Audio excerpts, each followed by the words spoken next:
Hello everyone, this is MD Nuruddin Islam and welcome back to Tech Bangla Academy Pro. কেমন আছেন আপনারা সকলে? আশা করি আপনারা যে যেখানে আছেন অনেক অনেক ভালো আছেন। নোকিয়া মানে আমাদের মাঝে একটি আশ্বস্তি ও স্বস্তির নাম, কারণ বরাবরের মতো আপনারা সকলেই জানেন একমাত্র নোকিয়া কিন্তু আমাদেরকে লো বাজেট সেগমেন্টে মোটামুটি ভ্যালু ফর মানি ফোনগুলো লঞ্চ করে যাচ্ছে। আমরা যদি লো বাজেট সেগমেন্টে নোকিয়ার কোনো ফিক্সার ফোন কিনি তাহলে ওই ফোনগুলোর পারফরমেন্স কখনোই আমাদেরকে আশাহত করে না, কারণ আমরা বিগত দিনে নোকিয়ার ফোন ব্যবহার করেছি। সেই পরিপ্রেক্ষিতে আমরা এই সকল কথা বলতে পারি।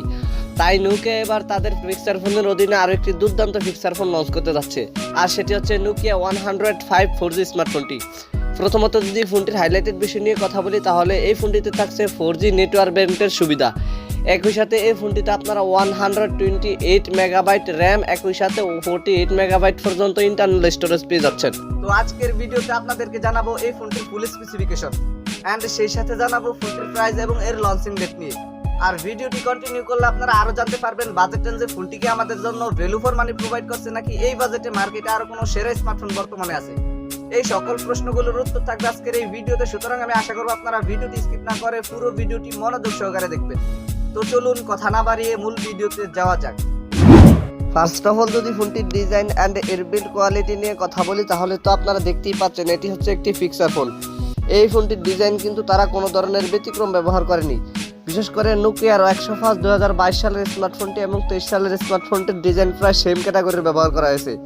আর এই ফোনটির থিকনেস ব্যবহার করা হয়েছে 14.5 মিলিমিটার। একই সাথে ফোনটির ওয়েট করা হয়েছে 80.2 গ্রাম।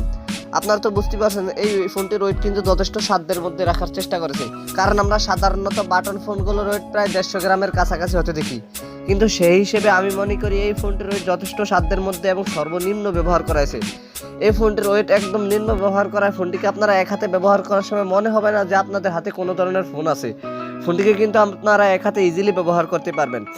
আর ফোনটির রিয়ার প্যানেলে আসলে আপনারা কোনো ধরনের ক্যামেরা সেন্সর পাচ্ছেন না, কিন্তু ফোনটির নিচের দিকে আসলে আপনারা কিবোর্ডগুলো পেয়ে যাচ্ছেন, যা কিনা অন্যান্য বাটন ফোনগুলোর মতো সিমিলার ব্যবহার করা হয়েছে।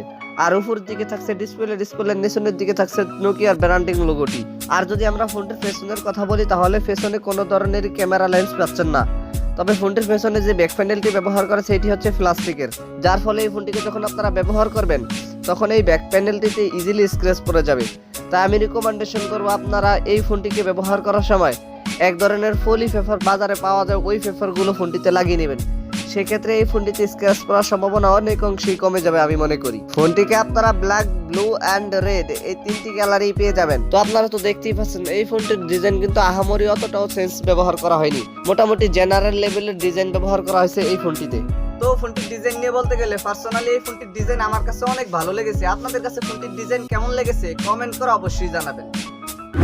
দেন সেকেন্ডলি যদি ফোনটির ডিসপ্লে নিয়ে কথা বলি তাহলে এই ফোনটির ডিসপ্লেটি হচ্ছে 1.8 ইঞ্চি প্যানেলের একটি ডিসপ্লে, যে ডিসপ্লেটিতে রেজুলেশন হিসেবে ব্যবহার করা হয়েছে 120:160 পিক্সেল রেজুলেশন। আর ডিসপ্লেটিতে ব্যবহার করা হয়েছে 111 পিপিআই ডেনসিটি। ফোনটির ডিসপ্লেটি যথেষ্ট ছোট হয়, আমি মনে করি এই ফোনটির ডিসপ্লে থেকে কোনো ধরনের রেজুলেশন ঘাটতি ফেস করতে হবে না। তবে ফোনটির ডিসপ্লে যদি আরেকটু বড় হতো সেই ক্ষেত্রে কিন্তু আমরা HD+ পর্যন্ত রেজুলেশন এই ফোনটি থেকে আশা করতে পারতাম। তবুও যেহেতু এটি একটি নোকিয়ার ফোন সেই হিসেবে এই ফোনটির ডিসপ্লেতে যদি আরেকটু বেশি মানের রেজুলেশন ব্যবহার করা হতো তাহলে কিন্তু এই ফোনটি থেকে আপনারা ভালো মানের কন্টেন্ট ওয়াচিং এক্সপিরিয়েন্স পেয়ে যেতেন। আর পিপিআই হিসেবে এই ডিসপ্লেটিতে ব্যবহার করেছে 111 পিপিআই ডেনসিটি। আর ভালো ব্যাপার হচ্ছে যে এই ডিসপ্লেটিতে কিন্তু সাপোর্ট করবে 65,000 পর্যন্ত কালার্স। ফোনটির ক্যামেরা সেকশন নিয়ে কথা বলতে গেলে এই জায়গায় আমাদের জন্য বিশাল এক দুঃসংবাদের বিষয় রয়েছে, আর সেটি হচ্ছে এই ফোনটির রিয়ার প্যানেলে কিন্তু কোনো ধরনের ক্যামেরা সেন্সর ব্যবহার করা হয়নি।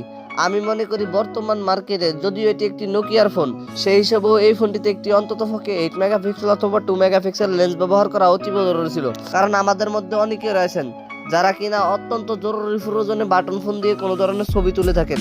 সেই ক্ষেত্রে যদি এই ফোনটিতে একটি লেন্স ব্যবহার করা হতো তাহলে কিন্তু ফোনটি আমাদের জন্য আরো আকর্ষণীয় বিষয় হয়ে যেত। আর ফোনটির ফ্রন্ট প্যানেলে আসলে আপনারা কোনো ধরনের লেন্স পাচ্ছেন না, যেটাও কিন্তু আমাদের এই বাজেটে আমরা মেনে নিতে পারি না। সেই হিসেবে নোকিয়া এদের ফ্রন্ট প্যানেলে কোনো ধরনের লেন্স ব্যবহার না করলেও রিয়ার প্যানেলে অন্ততপক্ষে একটি 2 মেগাপিক্সেল লেন্স ব্যবহার করা অতীব জরুরি ছিল। তো আমরা লো বাজেট সেগমেন্টে একটি ফোন থেকে তো সকল কিছু আশা করতে পারি না, কিছু তো ছাড় দিতে হয়। সেই হিসেবে আমি মনে করি আপনারা যারা কিনা এইরকম বাজেট সেগমেন্টে কোনো ধরনের ক্যামেরা পাচ্ছেন না কিন্তু ওভারঅল পারফরমেন্স অথবা ডিজাইনের ফোন পেতে চান অথবা নোকিয়ার একটি ফোন কিনতে চান, সেটি হবে বাটন ফোন, তাহলে আপনারা এই ফোনটি কিনতে পারেন। ফোনটির পারফরমেন্স নিয়ে কথা বলতে গেলে র্যাম হিসেবে এই ফোনটিতে ব্যবহার করেছে 120 মেগাবাইট, আর রোম অর্থাৎ ইন্টারনাল স্টোরেজ হিসেবে এই ফোনটিতে ব্যবহার করেছে 48 মেগাবাইট। তবে এর চেয়েও দুঃখের বিষয় যেটি রয়েছে এটি হচ্ছে এই ফোনটিতে কিন্তু আপনারা কোনো ধরনের এসডি কার্ড স্লট ব্যবহার করতে পারছেন না। আমার মনে হয় নোকিয়া এই ফোনটিতে তাদের অনেক দিক থেকেই কমতি দিয়েছে। যেমন এই ফোনটিতে কোনো ধরনের ক্যামেরা সেন্সর পাচ্ছেন না, একই সাথে এই ফোনটিতে আপনারা কোনো ধরনের ম্যাক্রো এসডি কার্ড স্লট অর্থাৎ মেমোরি কার্ড ব্যবহার করতে পারছেন না। তবে বর্তমানে আপনাদের মাঝে মেমোরি ছাড়া বাটন ফোন কতটা গ্রহণযোগ্য তা কিন্তু আমি ভালোভাবে জানি না। তবে আপনাদের মধ্যে যারা কিনা কোনো ধরনের মেমোরি অথবা কোনো ধরনের ক্যামেরা চাচ্ছেন না, অর্থাৎ আপনারা এমন একটি ফোন কিনতে চান যেই ফোনটি থেকে আপনারা কল এবং মেসেজের পাশাপাশি অন্য কোনো কিছু করতে চান না, তাহলে আপনারা এই ফোনটি কিনতে পারেন। তবে আপনারা যারা এরকম বাজেট সেগমেন্টের একটি ফোন থেকে মোটামুটি একটি এসডি কার্ড স্লট এবং একটি ক্যামেরা পেতে চান, তাহলে আপনাদের জন্য আদর্শ থাকতে পারে। সাধারণত নোকিয়ার অন্যান্য ভেরিয়েন্টের বাটন ফোনগুলোতে আপনারা ক্যামেরা ও ম্যাক্রো এসডি কার্ড স্লট পেয়ে যাচ্ছেন, সেই ক্ষেত্রে কিন্তু আপনারা ওই রকম মডেলের বাটন ফোনগুলোর দিকে শিফট করতে পারেন। আর ব্যাটারি হিসেবে এই ফোনটিতে ব্যবহার করেছে 1020 মিলিঅ্যাম্পিয়ার একটি ব্যাটারি, আর যেটি হচ্ছে একটি লিথিয়াম আয়রন ব্যাটারি। ফোনটির প্রাইস নিয়ে কথা বলতে গেলে এই ফোনটির প্রাইস নির্ধারণ করা হয়েছে বাংলাদেশি টাকায় 4000 টাকার মতো। তো আমি মনে করি একে তো এই ফোনটিতে কোনো ধরনের ক্যামেরা সেন্সর নেই, আর এই ফোনটিতে আপনারা কোনো ধরনের মেমোরি কার্ড ব্যবহার করতে পারছেন না, সেই হিসেবেও এই ফোনটির প্রাইস কিন্তু অনেক হাই লেভেলের ব্যবহার করা হয়েছে। তাই আপনারা যারা কিনা এইরকম বাজার সেগমেন্টে কল অথবা এসএমএস করতে চান, অর্থাৎ নোকিয়ার ফোনই কিনতে চান, তাহলে আপনারা এই ফোনটি কিনতে পারেন। আর আপনাদের যদি এর চেয়ে অ্যাডভান্স প্রায়োরিটি থেকে থাকে তাহলে আপনার জন্য আদর্শ থাকতে পারে। সেই হিসেবে আমি মনে করি এই ফোনটি আমাদের জন্য বাজার সেগমেন্টে ভ্যালু ফর মানি প্রোভাইড করতে পারেনি। তো আপনারা চাইলে নোকিয়ার অন্যান্য ভেরিয়েন্টের ফোনগুলোতে শিফট করতে পারেন, আর যারা কিনা এই ফোনটি কেনার চিন্তা ভাবনা করতেছেন তারা এই ফোনটি কিনতে পারেন। তো এই ছিল আমাদের আজকের ভিডিও। আশা করি আপনাদেরকে এই ফোনটি সম্পর্কে মোটামুটি একটি ভালো ধারণা দিতে পেরেছি। এরপরে যদি আপনাদের কোনো সমস্যা থেকে থাকে তাহলে কমেন্ট বক্সে জানাতে পারেন, আমি চেষ্টা করবো আপনাদের কমেন্টে রিপ্লাই দেওয়ার জন্য। আর যদি মনে হয় ভিডিওটি থেকে একটু উপকৃত হয়েছেন তাহলে ভিডিওটিতে একটি লাইক দিয়ে দিবেন, ভিডিওটি বন্ধুদের মাঝে শেয়ার করে দিবেন। Anyway, thank you so much for watching this video. দেখা হচ্ছে খুব শীঘ্রই নতুন কোনো ভিডিওতে নতুন কিছু নিয়ে। টিল দেন টেক কেয়ার, আসসালামু আলাইকুম।